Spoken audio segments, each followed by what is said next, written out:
Welcome to Policy on Demand's Week in Review. I'm Janice Mays.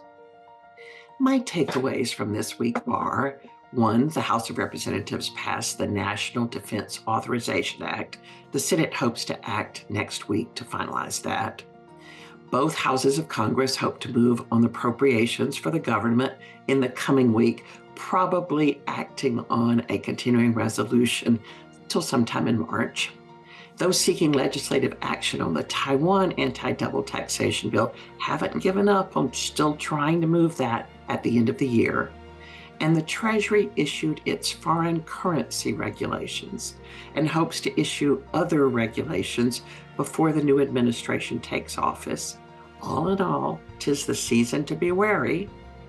Scott Bessent, President-elect Donald Trump's choice to be Treasury Secretary, began his rounds in the Senate for what looks like an early confirmation hearing.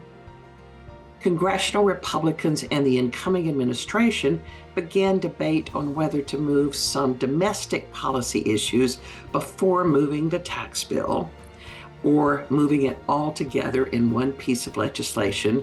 Those House tax writers worried about their narrow majority would prefer it all to go at once as early in the year as possible. President-elect Trump's views on this probably will decide the issue. Related to tax policy, the question I was asked the most this week is about the corporate rate. Is it safe? Nothing is guaranteed in our volatile world coming into this new Congress, but it is the thing that Donald Trump has focused on in his last presidency, his upcoming presidency the most. So as things go, it's among the more safe. And he's very interested, as is his administration, on trying to lower that rate if they can.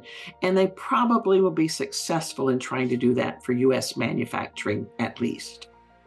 In the coming week, companies should focus on themselves, making certain they have their story to tell Congress and the new administration.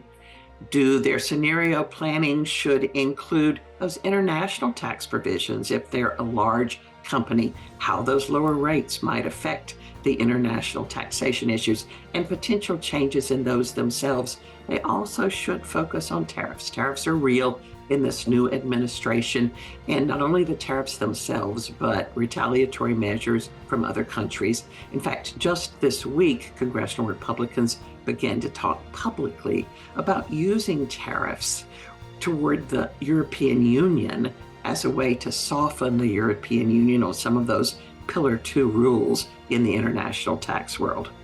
And then companies should talk to Congress and the administration. Take care.